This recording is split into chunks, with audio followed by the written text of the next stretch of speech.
Analicemos la sección titulada El carnero y el macho cabrío, el occidente versus el oriente. Veamos la ubicación geográfica de este combate.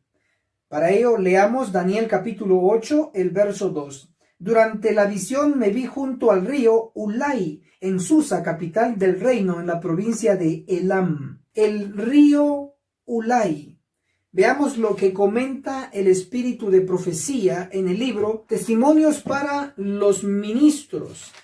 En la página 113, las visiones que él tuvo junto a las riberas del Ulai y del Hidekel, los grandes ríos de Sinar, están hoy en proceso de cumplimiento y todos los acontecimientos predichos pronto ocurrirán. Ríos como Ulai y el Hidekel.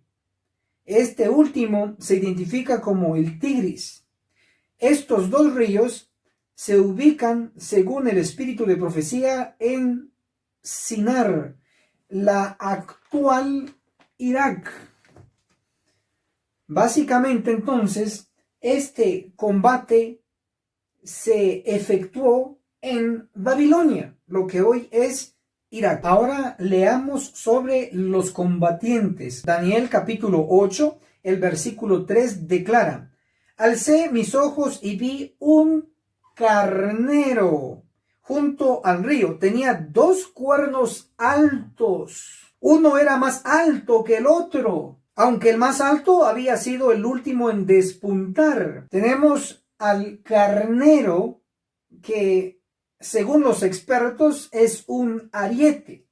Y este carnero, siendo un ariete, es un animal de pelea. Daniel capítulo 8, el versículo 4, vi que el carnero hería con los cuernos al oeste, al norte y al sur, y ninguna bestia podía parar ante él, ni había quien escapase de su poder. Actuaba según su voluntad y se engrandecía. Obsérvese las direcciones hacia donde este carnero ataca. Ataca hacia el oeste, ataca hacia el sur y ataca hacia el norte, pero no ataca hacia el este o al oriente. ¿Por qué? Porque el carnero mismo está ubicado en el este o en el oriente, que al final es lo mismo. Veamos al otro combatiente. Daniel capítulo 8, el versículo 5 declara: mientras yo pensaba, un macho cabrío vino del oeste. Corría tan deprisa que ni tocaba la tierra. Este macho cabrío tenía un cuerno notable entre sus ojos. Verso 6. Vino hasta el carnero de 2 cuernos que yo había visto junto al río y corrió contra él con todo el ardor de su fuerza. Es impresionante notar que este macho cabrío, independientemente lo que represente, viene del oeste, es decir, del occidente, hacia el oriente. Por eso decimos que es un combate entre el occidente y el oriente. ¿Qué región gana? Leamos lo que dice Daniel capítulo 8, el versículo 7. Vi que llegó junto al carnero, lo atacó furiosamente y quebró sus 2 cuernos, y el carnero no tuvo fuerza para resistirlo. Después el macho cabrío derribó por tierra al carnero y lo pisoteó. Ni hubo quien librase al carnero de su poder. Entonces, según lo que hemos leído, el que gana es el macho cabrío y el que pierde es el carnero o ariete. En otras palabras, gana el occidente y pierde el oriente en este combate. Ahora identifiquemos a estos 2 animales. Daniel capítulo 8, el versículo 20. Aquel carnero que viste con 2 cuernos representa los reyes de Media y de Persia. Entonces el carnero representa al imperio de los medos y los persas. Interesantemente, leímos que tiene 2 cuernos, pero uno era más alto que el otro. porque un cuerno representa a los medos y el otro cuerno representa a Persia. Persia destacó más que los medos, por eso tiene un cuerno más grande este carnero. Impresionantemente, en la actualidad, el que sobrevive como nación es Persia. Por eso es que fue más grande y destacó y aún sigue destacando en nuestro tiempo, bajo los siguientes términos. En 1935, Persia se cambió de nombre a Irán. Actualmente, entonces, el cuerno más grande del carnero es llamado Irán. En este combate pierde el imperio medo-persa ante el occidente. Sigamos entonces leyendo Daniel capítulo 8, el versículo 21. El macho cabrío es el rey de Grecia y el cuerno que tenía entre sus ojos es el primer rey. Se identifica al macho cabrío con Grecia. Entonces Grecia le gana al imperio de los medos y los persas, según lo que hemos analizado. Ahora veamos el cuerno grande que tenía el macho cabrío entre sus ojos. Según lo que hemos leído, representa al primer rey del imperio de Grecia. ¿Y quién fue? Alejandro Magno.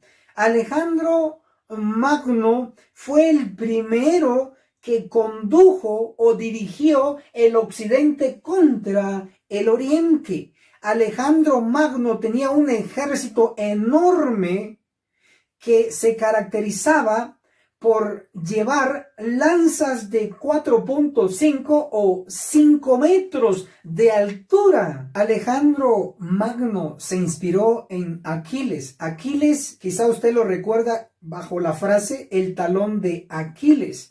Fue un personaje que se destacó en el combate. Era experto y no peleaba bajo ninguna bandera, es decir, no se sometía bajo ningún rey. Alejandro Magno se inspiró en Aquiles y Napoleón se inspiró en Alejandro Magno. Alejandro Magno se destacó en dirigir el occidente hacia el oriente en combate. Alejandro Magno se destacó en dirigir un ejército que utilizaba lanzas enormes de 4.5 de altura y de 5 metros de altura. Alejandro Magno se destacó en unir por primera vez el occidente con el oriente. Alejandro Magno se le describió y pronosticó su muerte. En Daniel capítulo 8, el versículo 8 declara: el macho cabrío se engrandeció mucho y cuando estaba en su mayor fuerza, aquel gran cuerno fue quebrado y en su lugar salieron 4 cuernos prominentes. El gran cuerno quebrado simbolizaba la muerte de Alejandro Magno. Hay varias teorías de expertos de la muerte de Alejandro Magno. Unos dicen que murió envenenado, otros dicen que murió por beber mucho alcohol. Pero el espíritu de profecía también nos comenta en Buena Salud, noviembre 1880. Alejandro, víctima de la intemperancia. Implica entonces que el espíritu de profecía se inclina a que Alejandro Magno realmente murió por el exceso de bebidas alcohólicas. En realidad no debió haberlo consumido nunca. Sin embargo, al consumirlo exageradamente, provocó su muerte prematura. Alejandro Magno tiene una conexión importante con el tipo y el antitipo. Y me refiero a lo siguiente: Alejandro Magno, en todo el territorio que logró conquistar, murió específicamente en Babilonia. Ahora, interesantemente, Alejandro Magno se conecta con Napoleón y Napoleón se conecta con Berthier, porque El general de Napoleón fue Berthier, y Berthier fue el que en 1798 lleva prisionero al Papa Pío VI. ¿Qué quiere decir esto? Que hay una conexión misteriosa y profunda de Alejandro Magno con Babilonia en el tipo, literalmente, y con Babilonia en el antitipo.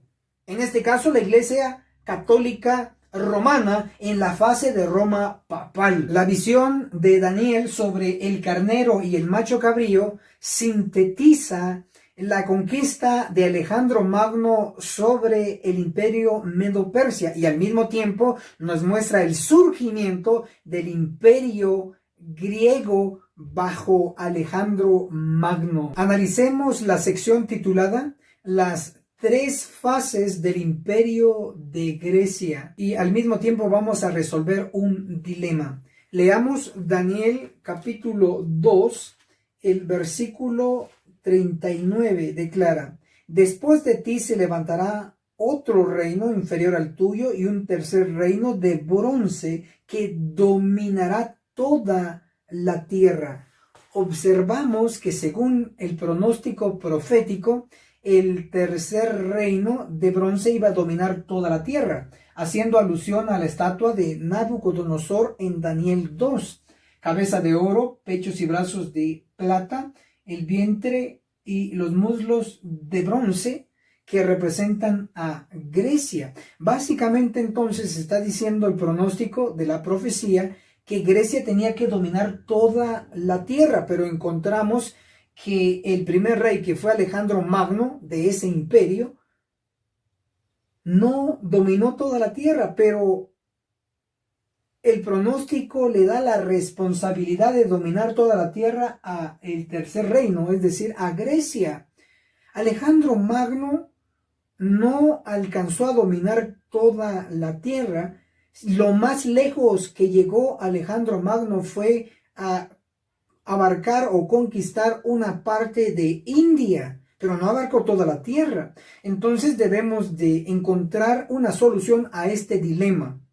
Para ello vamos a observar que Grecia realmente tuvo tres fases. La primera fase fue con Alejandro Magno. Leamos lo que nos pronosticó la palabra de Dios. Daniel capítulo 8, el versículo 5 declara: mientras yo pensaba, un macho cabrío vino del oeste, corría tan deprisa que ni tocaba la tierra. Este macho cabrío tenía un cuerno notable entre sus ojos. Daniel capítulo 8, el versículo 21 nos da la interpretación.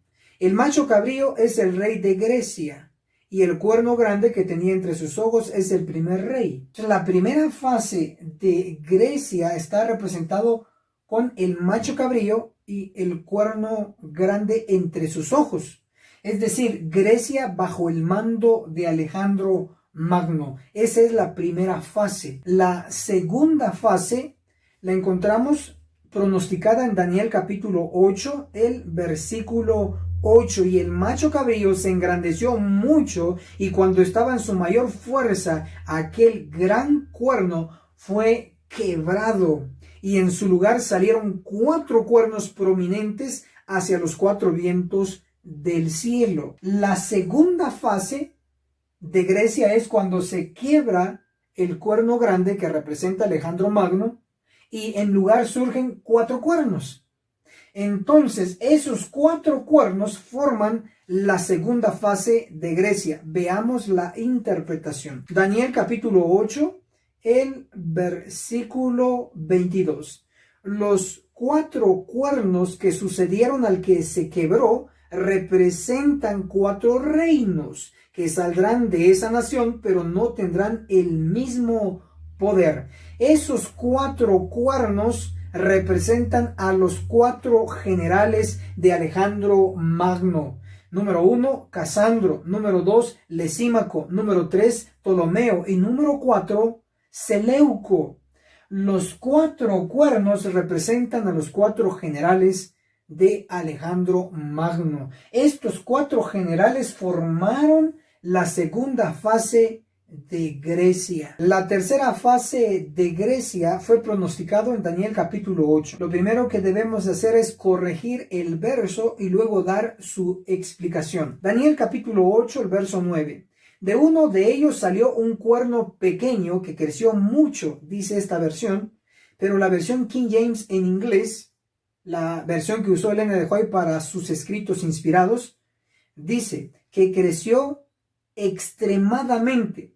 En lugar de la palabra mucho, debe decir extremadamente, hacia el sur y hacia la tierra hermosa. En la mayoría de las versiones en español solo se da 2 direcciones, pero en la versión King James en inglés hay 3 direcciones. Es decir, en la mayoría de las versiones en español se omitió una dirección. Debe leerse así: hacia el sur y hacia el este y hacia la tierra deseable. Debe colocarse la dirección omitida este. Entonces el versículo con la traducción correcta debe estar así. Daniel 8, el verso 9. De uno de ellos salió un cuerno pequeño que creció extremadamente hacia el sur y hacia el este y hacia la tierra deseable. La interpretación la tenemos en Daniel capítulo 8, el versículo 23. Al fin del reinado de ellos, es decir, de los 4 cuernos o de los 4 generales de Grecia, al fin del reinado de ellos, cuando los rebeldes lleguen al colmo de la maldad, se levantará un rey altivo de rostro, maestro en intriga. Está hablando de un rey altivo. Un rey en el simbolismo está representado por un cuerno. Básicamente, cuando dice se levantará un rey altivo de rostro, implica se levantará un cuerno altivo. Este cuerno es el cuerno que creció en extremo. Después de leer estos versículos podemos comentar lo siguiente: el cuerno o el rey altivo surgió de uno de los 4 cuernos del macho cabrío. O puesto de otra manera, el cuerno o el rey altivo surgió de uno de los 4 generales de Grecia. Por lógica y respaldado por la historia, puesto que el cuerno representa un poder, podemos preguntarnos qué poder surgió después del imperio de Grecia. Y la respuesta es Roma. Por lo tanto, este cuerno que creció en extremo representa a Roma. Pero podemos respaldarlo también desde otro ángulo. Daniel, el capítulo 7, el versículo 8, habla de un cuerno pequeño. Y sabemos que es el papado. Daniel capítulo 7, el versículo 20, hablando del mismo poder, declara: de ese mismo cuerno que tenía ojos y boca, que hablaba con mucha arrogancia y parecía mayor que sus compañeros.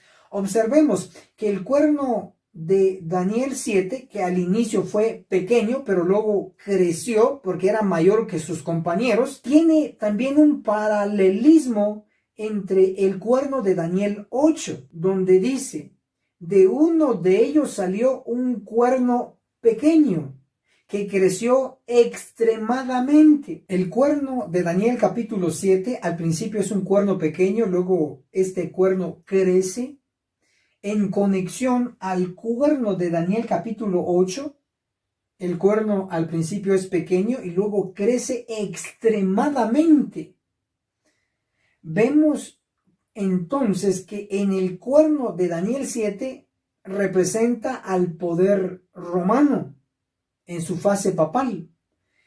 Y el cuerno de Daniel 8 también representa al poder romano, pero no solo la fase papal, sino que mucho más. ¿Por qué? Porque es un cuerno que no solo creció, sino extremadamente lo hizo. El cuerno de Daniel 8, que creció extremadamente, representa a Roma en sus diferentes fases. Primero, este cuerno representa a Roma imperial que surgió en el 63 antes de Cristo y cayó o concluyó en el 476 después de Cristo. Este cuerno también representa a Roma papal, que surgió en el 538 y cayó o concluyó en 1798. Este cuerno de Daniel 8 también representa a Roma dividida, es decir, nuestro mundo presente. Lo que estoy diciendo es que este cuerno que creció extremadamente abarca desde el año 63 antes de Cristo, cuando surgió Roma imperial, y llega hasta la segunda venida de Cristo. Y eso lo reafirma Daniel capítulo 8, el versículo 23, donde habla del rey altivo. Acuérdense que en el simbolismo un rey está representado por el cuerno. Entonces aquí el rey altivo es el cuerno que creció extremadamente. Daniel capítulo 8, el versículo 25, hablando de este cuerno, dice: se levantará contra el príncipe de los príncipes, pero sin mano humana será quebrantado. El hecho de que va a ser destruido sin mano humana implica que Dios mismo lo va a destruir. Segunda de Tesalonicenses, el capítulo 2, el versículo 8 declara: entonces se manifestará aquel inicuo a quien el Señor matará con el aliento de su boca y destruirá con el resplandor de su venida. La profecía pronostica en Daniel 8, el verso 25, que sin mano humana será quebrantado el cuerno que creció extremadamente. Indica entonces que intervendrá la parte divina, en este caso Cristo, destruyéndolo en su segunda venida. Por eso hemos dicho que este cuerno que creció extremadamente abarca desde el inicio de Roma imperial hasta la segunda venida de Cristo. Y esto también lo enseña la cartilla de escuela sabática, primer trimestre, enero-marzo 2020, en la página 75. Este cuerno pequeño representa a Roma en sus dos fases, pagana y papal. Daniel vio a Roma primero en su fase imperial y pagana, cuando combatía contra el pueblo judío y los cristianos primitivos, y después en su fase papal, que continúa hasta nuestros días y se proyecta hacia el futuro. Entonces, este cuerno que creció extremadamente representa a Roma, abarcando sus tres fases: imperial, papal y Roma dividida. Nuestro tiempo, con el conocimiento que hemos acumulado hasta aquí, podemos comprender fácilmente y mucho mejor la extensión territorial que el cuerno que creció extremadamente abarcó. Para ello vamos a leer lo que nos dice la Biblia en Daniel capítulo 8, el versículo 9, en la versión corregida. De uno de ellos salió un cuerno pequeño que creció extremadamente hacia el sur, hacia el este y hacia la tierra deseable. Hasta aquí se nos da tres direcciones de los 4 puntos cardinales, faltando uno. Pero antes de explicar por qué no se menciona uno de los puntos cardinales, debo de explicar lo siguiente, donde por lo general hay confusión. El este también es conocido como el oriente o donde sale el sol. El oeste es conocido como el occidente o donde se pone el sol. Si su versión ahí cambia, por favor, ubíquese según lo que hemos dicho. Ahora, ¿por qué no se menciona el norte, este punto cardinal, en Daniel capítulo 8, el verso 9? Porque en el momento de la visión que Daniel tiene sobre el macho cabrío, este macho cabrío está en el norte. ¿Cómo lo sé? Porque Daniel capítulo 8, el versículo 2 nos da la ubicación geográfica. El río Ulai y Elam, que queda al norte, donde actualmente está Irak, o donde era ubicada Babilonia.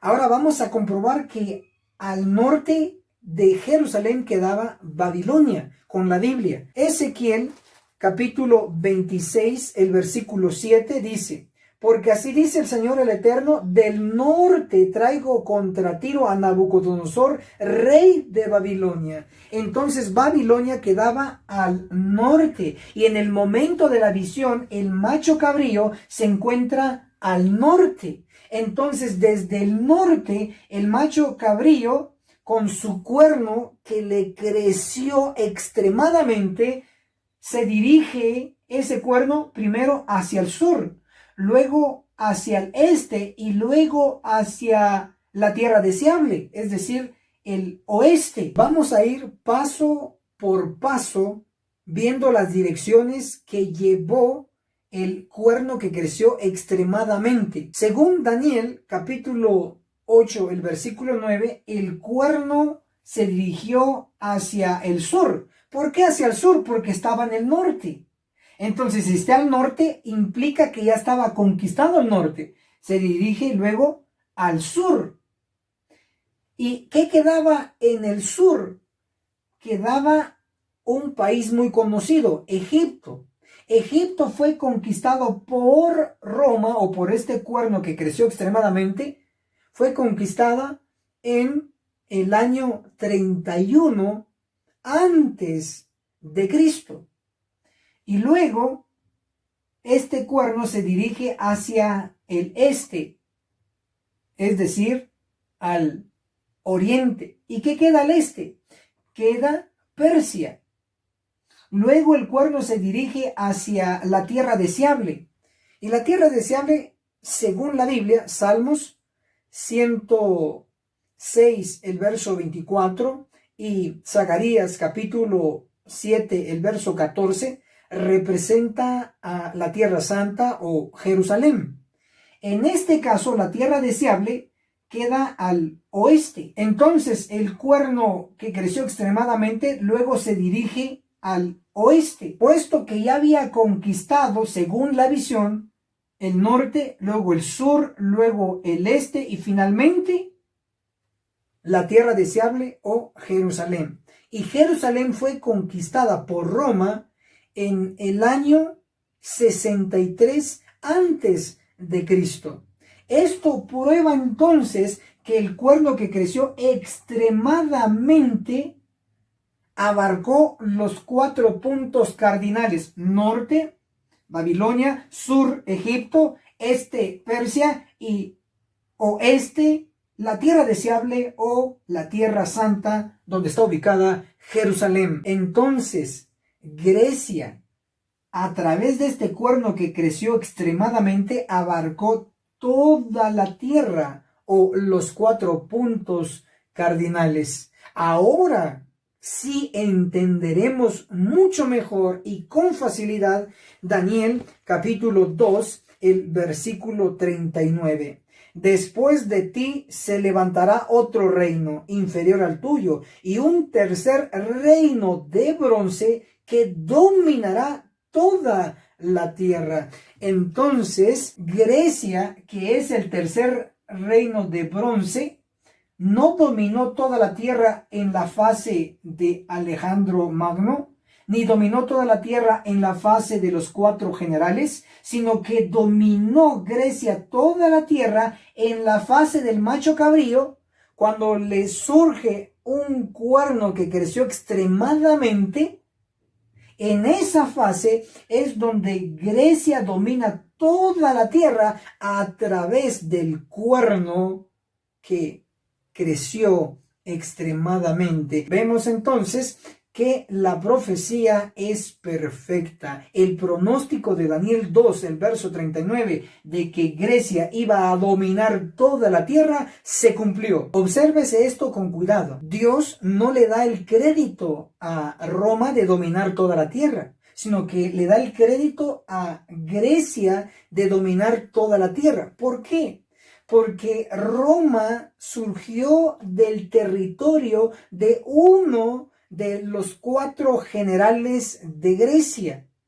En el simbolismo, este cuerno que creció extremadamente surgió de uno de los 4 cuernos del macho cabrío. Puesto que el macho cabrío es Grecia y uno de esos cuernos es un general de Grecia, entonces podemos decir que el cuerno que creció extremadamente, o Roma, surgió de Grecia. Y por eso es que Dios le da el crédito a Grecia de abarcar o dominar toda la tierra y no se lo da a Roma, porque los orígenes de Roma fueron Grecia, donde la historia falla en mostrarnos este punto muy profundo.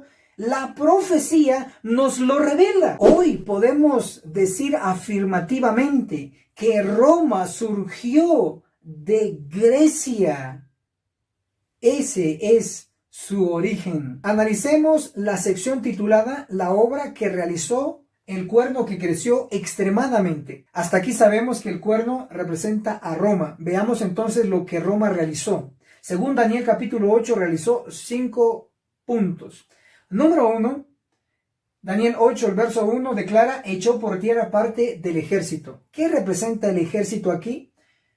De acuerdo a Éxodo capítulo 12, el verso 41, Dios compara a su pueblo de Israel con el ejército del Señor. Entonces, el ejército aquí, puesto que está hablando de la época de Roma, solo puede representar al pueblo cristiano. Es decir, Roma echó por tierra al pueblo cristiano, los mató, y eso se comprueba con la historia. Número 2, Daniel 8, el verso 11 declara, pisoteó las estrellas. Roma pisoteó las estrellas. Estrellas en profecía, ¿qué representan? Para ello podemos leer lo que dice Apocalipsis 12, el verso 1, donde menciona y describe a una mujer vestida del sol con una corona con 12 estrellas. ¿Qué representan esas 12 estrellas? Para ello se puede leer también Mateo capítulo 10 del 1 al 4, donde encontramos que Cristo eligió a sus 12 apóstoles. Hechos de los Apóstoles, libro de Elena G. de White, en el capítulo 2, página 16, declara, como en el Antiguo Testamento los 12 patriarcas eran los representantes de Israel, así los 12 apóstoles son los representantes de la iglesia evangélica. Las 12 estrellas colocadas en la corona, en la cabeza de la mujer, representa primero a los 12 patriarcas en el Antiguo Testamento, porque Dios les dio autoridad a ellos, y segundo, representa a los 12 apóstoles, que Dios también les dio autoridad en su iglesia. Puesto que estamos hablando de Roma, y los que estaban en la época de Roma no eran los patriarcas, sino que eran los apóstoles, por lo tanto, esto se cumple directamente con los 12 apóstoles. Cuando Roma pisoteó a las estrellas, Daniel 8:11, hace referencia a que Roma mató a los apóstoles, y eso se comprueba con mucha evidencia. Por mencionar algunos casos, Pedro fue crucificado de cabeza por Roma. Pablo, apóstol de Jesucristo, fue decapitado en Roma y por Roma. Y así podemos seguir mencionando casos de los apóstoles. ¿Qué más hizo Roma? Número 3, se engrandeció contra el príncipe. ¿Quién es el príncipe aquí? Es Cristo. Y eso se puede comprobar con Daniel 9:25 cuando dice el Mesías príncipe, haciendo referencia a Cristo. Daniel 10, el verso 21, también habla de Miguel, vuestro príncipe. Definitivamente el príncipe aquí es Cristo. Y Roma estaba como imperio cuando Cristo nació como hijo de hombre en nuestra tierra. Entonces Roma se engrandeció contra el príncipe, es decir, contra Cristo, porque fue Roma que utilizó la cruz para matar a Cristo. Fue Roma la que autorizó el matar a Cristo. En ese sentido, se engrandeció contra el príncipe. El cuerno que creció extremadamente, es decir, Roma, la cuarta cosa que realizó, según Daniel 8:12, quitó el continuo. Y la quinta cosa que realizó fue que quitó el santuario, de acuerdo a Daniel 8:12. Hasta aquí hemos visto que el cuerno que creció extremadamente grande, o Roma, realizó 5 actividades, y las más resaltables, donde nos vamos a enfocar, es que quitó el continuo y el santuario. Analicemos la sección titulada "La palabra sacrificio no pertenece al texto" de Daniel capítulos 8, 11 y 12. Daniel capítulo 8, el verso 11 declara continuo sacrificio en la mayoría de las versiones en español. Sin embargo, la única vez que se menciona la palabra sacrificio en el original hebreo es en Daniel capítulo 9, el verso 27. Hace mención de la palabra sacrificio, pero no en relación al continuo, sino aislado totalmente. Entonces, en Daniel capítulo 8, el verso 11, si dice continuo sacrificio, no pertenece al texto la palabra sacrificio en relación al continuo. ¿Y cómo lo sabemos? Por lo que está escrito en la palabra inspirada. Primeros Escritos, libro de Elena G. de White, el capítulo El tiempo de reunión, en la página 74 declara: entonces vi en relación con el continuo, Daniel 8:12, que la palabra sacrificio había sido provista por la sabiduría humana y no pertenece al texto. Entonces, la palabra sacrificio en relación al continuo no aparece en el original. Si su Biblia o su versión dice sacrificio en relación al continuo, por favor, bórrelo. Pecado es tenerlo ahí. Ese es añadir a la palabra. No pertenece al texto. Estos versos deben ser corregidos en su Biblia si usted quiere seguir avanzando con la real verdad presente. Continuo sacrificio, Daniel 8:11, se elimina la palabra sacrificio. Continuo sacrificio, Daniel 8:12, se elimina la palabra sacrificio. Continuo sacrificio, en Daniel 8:13, se elimina la palabra sacrificio. Continuo sacrificio, en Daniel 11:31, se elimina la palabra sacrificio.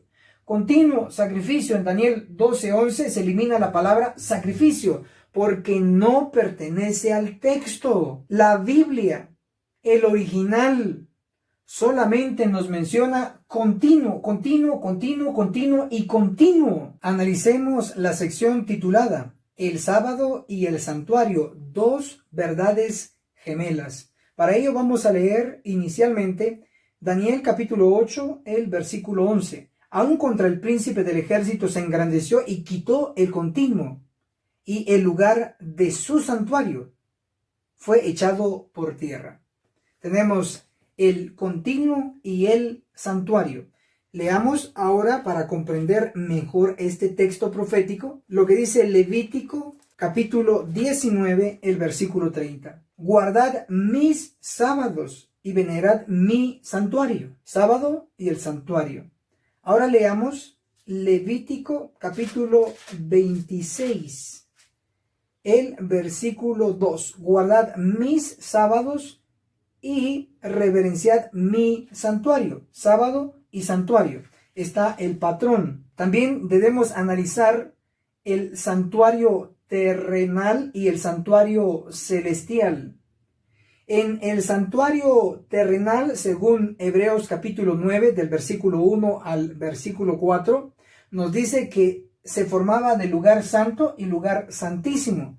En el lugar santísimo estaba el arca del pacto, y el arca del pacto contenía las tablas del testimonio.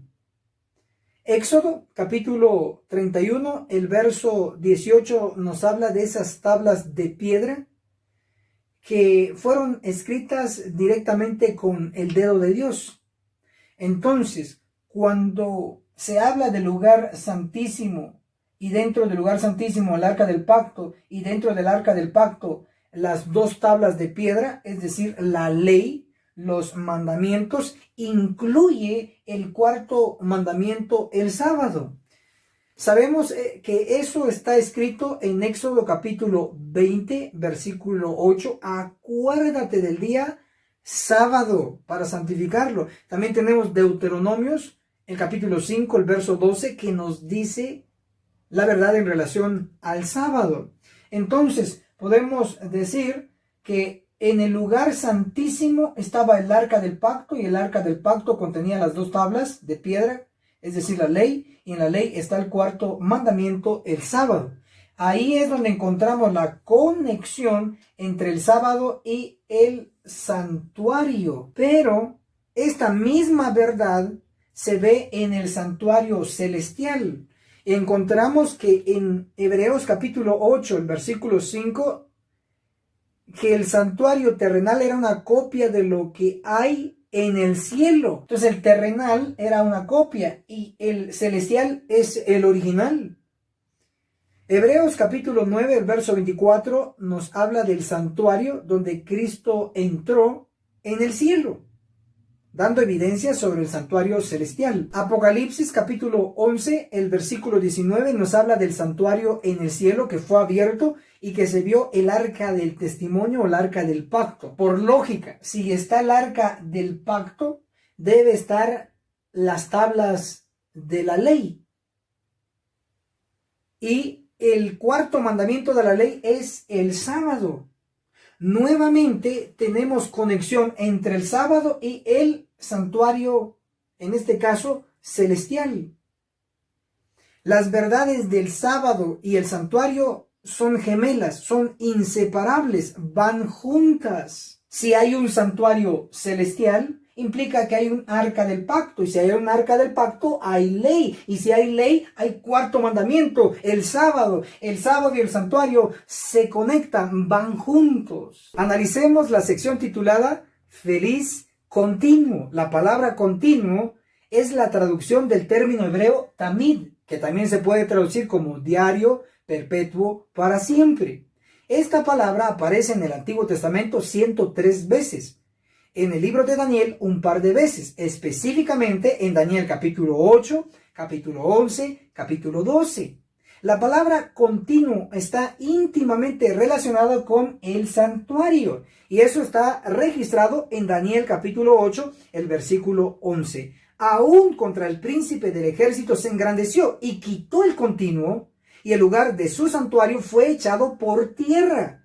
Daniel capítulo 8, el verso 11, como hemos leído, nos indica que el continuo y el santuario fueron echados por tierra. Ahora veamos la luz que nos da Daniel 8, el verso 12. A causa de la prevaricación, el ejército y el continuo le fueron entregados. Echó por tierra la verdad y prosperó en todo lo que hizo. Daniel capítulo 8, el verso 12, lo que nos indica es que lo que fue echado por tierra fue la verdad. Y Daniel 8:11 lo que nos indica que fue echado por tierra fue el continuo y el santuario. Eso indica a las claras que el continuo y el santuario son verdad. 2 verdades, uno el continuo, otro el santuario. El continuo, la palabra en sí, se relaciona con tiempo, porque es continuo. Pero ¿qué verdad de la Biblia representa el continuo? ¿Qué verdad de la Biblia tiene que ver con tiempo?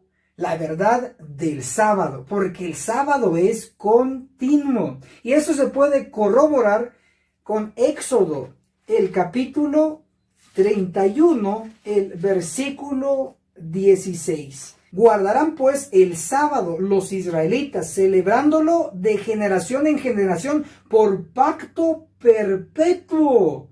Está sumamente claro. La verdad que será continuo, será para siempre, es la verdad del sábado en conexión con el santuario. Sabemos que Roma odia el sábado, por eso lo quitó. Pero el espíritu de profecía también nos lo reafirma. El libro Conflicto de los Siglos, el capítulo 4, titulado Fieles portantorchas, en la página 70 declara: Entre las causas principales que motivaron la separación entre la verdadera iglesia y Roma, se contaba el odio de esta hacia el sábado bíblico. ¿Quién quitó la verdad del continuo, la verdad del sábado y lo echó por tierra? Roma. Está definitivo que el continuo representa la verdad del sábado y el que lo quitó fue Roma. La exaltación del domingo como día de reposo ocurrió así según la historia. Número 1, la Biblia enseña que Cristo resucitó muy de mañana el primer día de la semana. Por lo tanto, los seguidores de Roma y falsos convertidos al cristianismo empezaron a considerar las horas de la mañana del primer día de la semana como horas sagradas. Y número 2, extendieron el tiempo de las horas de la mañana hasta el mediodía. Y número 3, finalmente, involucraron todo el día, el primer día de la semana como día sagrado, según ellos. Así fue como se exaltó el día domingo como día de reposo, pero falso. Y así fue como se hizo a un lado al continuo, al sábado, y el domingo, el falso día de reposo, ocupó su lugar. Hasta aquí sabemos que el continuo representa la verdad del sábado, y el sábado ha estado continuo desde la creación y seguirá estando continuo para siempre, aún en la tierra nueva y cielo nuevo para siempre. Génesis capítulo 2, el verso 3 nos muestra que Dios o Cristo reposó el sábado. Sin embargo, también Adán, antes de la caída y después de la caída, siguió guardando el sábado. Y eso lo podemos leer en el libro El conflicto de los siglos, el capítulo Una obra de reforma. En la página 106 declara así: santificado por el reposo y la bendición del Creador, el sábado fue guardado por Adán en su inocencia en el santo Edén, por Adán caído pero arrepentido. Queda bien claro entonces que Adán, el primero, guardó el sábado antes de la caída y después de la caída. Por lo tanto, el sábado continuó, siguió, prosiguió. Bien, entonces tenemos desde el primer Adán hasta el segundo Adán, hacemos un salto olímpico para comprobar que el sábado siguió constante. Lucas capítulo 4, el verso 16 nos dice que conforme a su costumbre, Cristo fue a la sinagoga el sábado. Desde el primer Adán al segundo Adán, como lo registra Romanos capítulo 5, el verso 14 y el verso 15,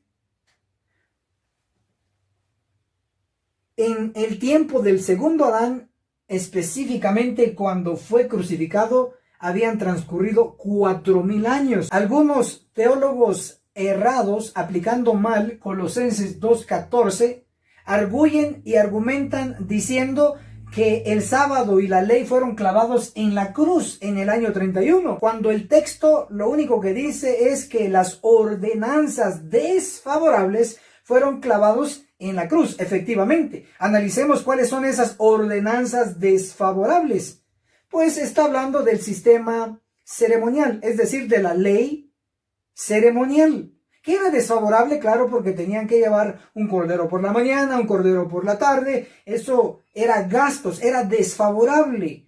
Por supuesto, Cristo en la cruz, como el Cordero de Dios, clavó el sistema ceremonial y ya no está vigente. Esa es la ley ceremonial que fue clavada en la cruz, pero nunca la ley moral, la de los 10 mandamientos de Éxodo 20 o Deuteronomios capítulo 5. Sin embargo, podemos comprobar que después de la crucifixión de Cristo se siguió guardando el sábado de la siguiente manera. Sabemos que de acuerdo a Hechos capítulo 8, el verso 1, Esteban fue apedreado. Y Saulo consentía en la muerte de Esteban. Implica entonces que Saulo, cuando fue apedreado Esteban en el año 34, consintió en la muerte de Esteban. Implicando entonces que Saulo en el año 34 aún no estaba convertido al cristianismo. Interesante eso.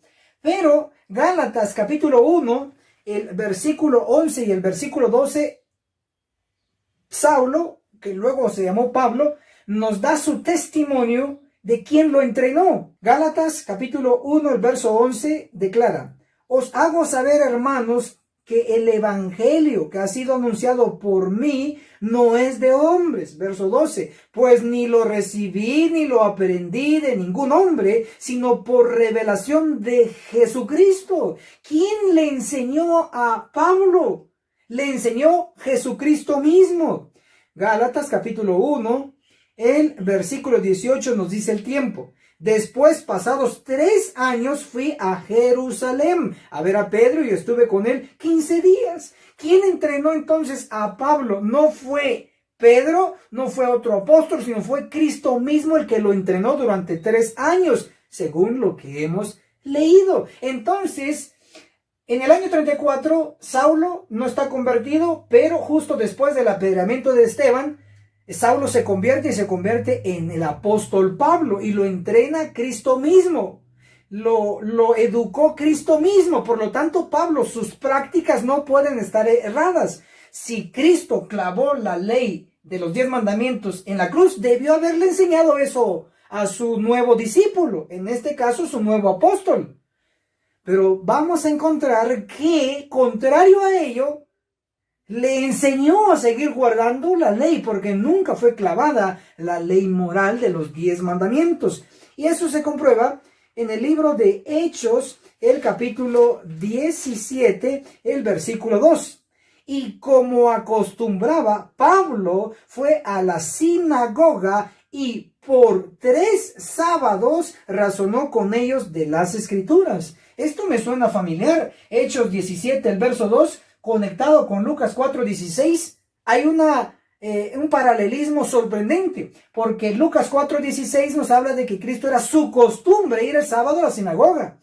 Y Hechos 17:2 nos muestra que Pablo tenía por costumbre también, al igual que su maestro Cristo, de ir todavía después de la crucifixión, después del año 34, ir a la sinagoga por sábado tras sábado. Saulo, sorprendentemente, después del año 31, es decir, después de la crucifixión, después del año 34, que habían pasado 3 años y medio desde la crucifixión de Cristo, Saulo todavía sigue guardando el sábado, porque su maestro lo guardaba y porque su maestro Cristo le siguió enseñando que su ley sigue vigente. Nunca le dijo que estaba eliminada o clavada en la cruz.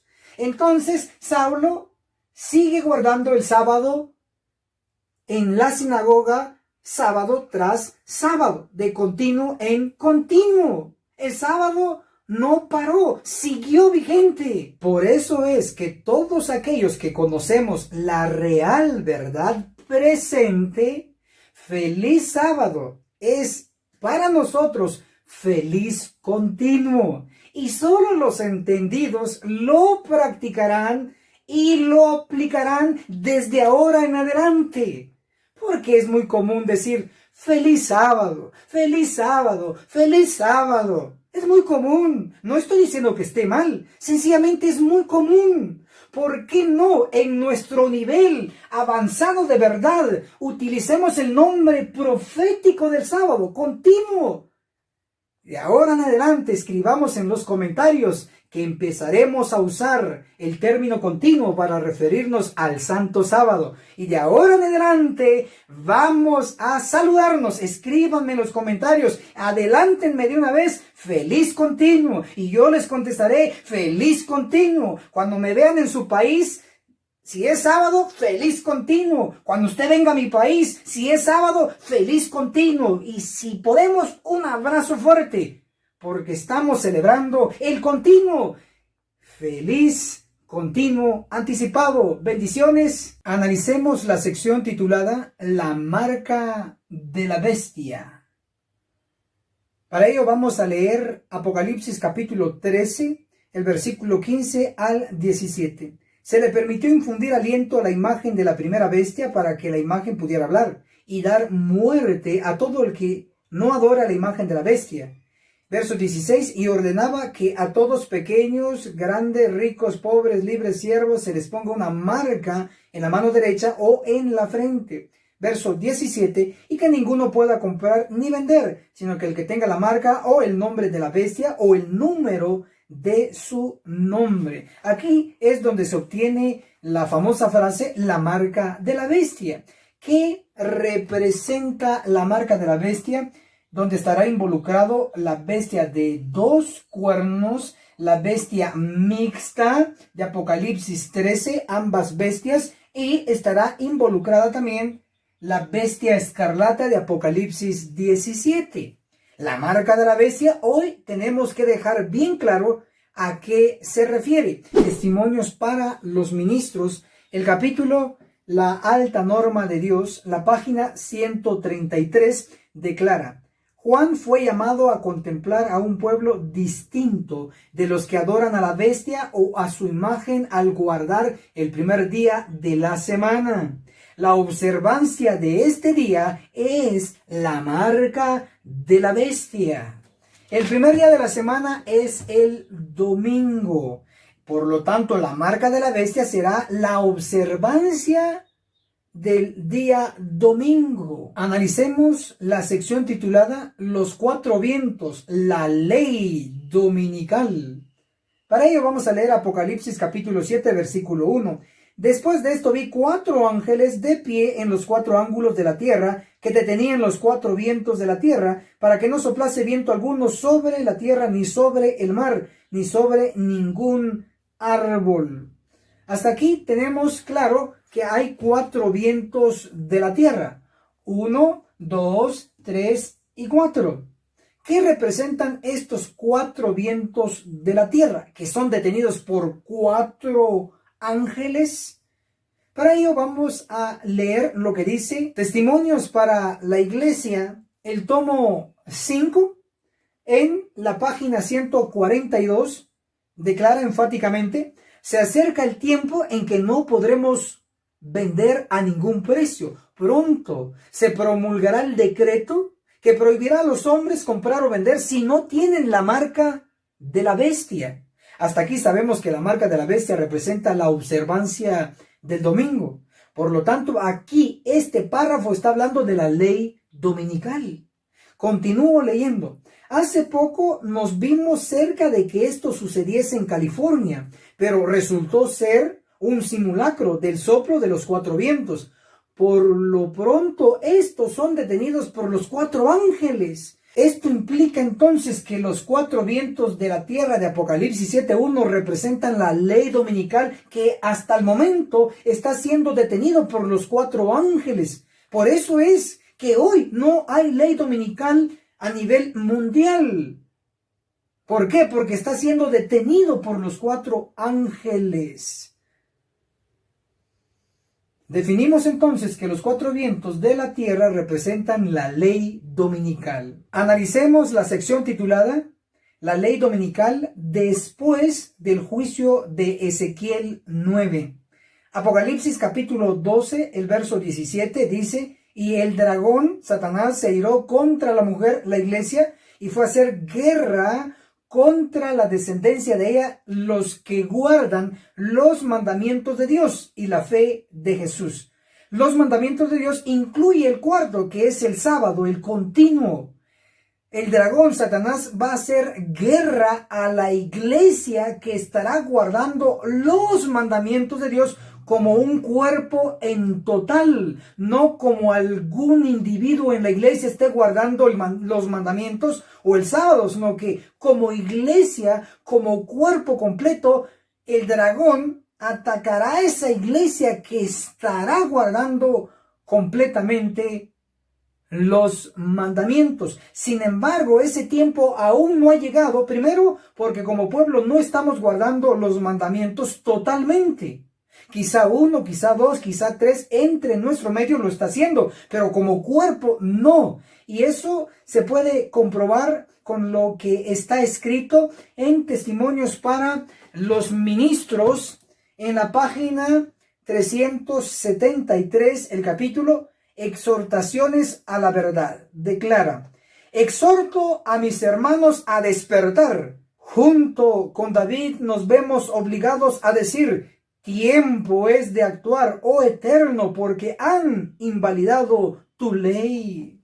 Dice: a mis hermanos, es tiempo de despertar. ¿Por qué? Porque hemos invalidado la ley de Dios como pueblo, como iglesia. No lo estamos guardando bien. Seamos realistas. El sábado no lo guardamos bien.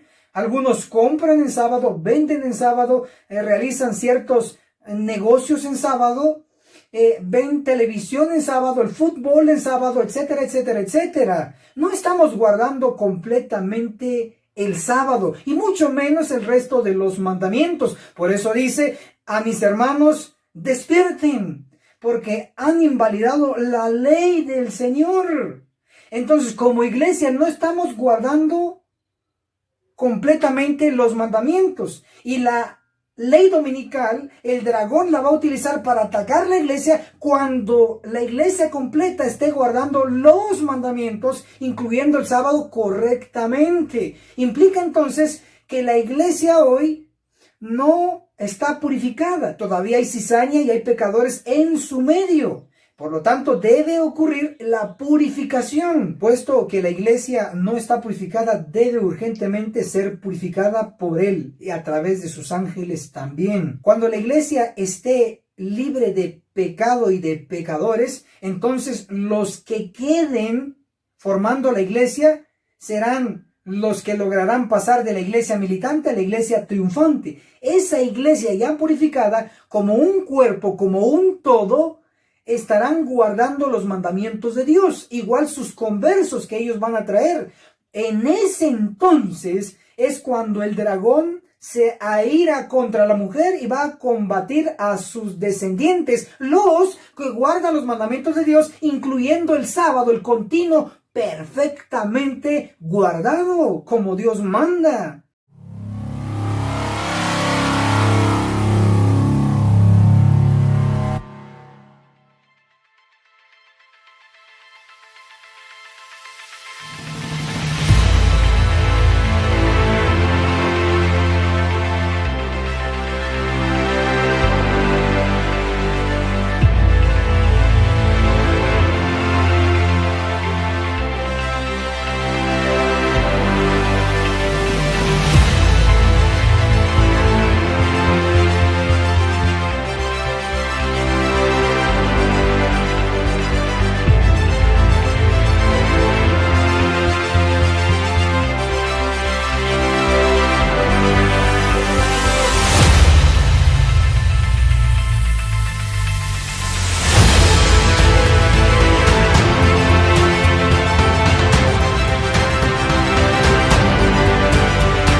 Agencia Misionera AMI te regala una doctrina completa con los siguientes 3 cursos.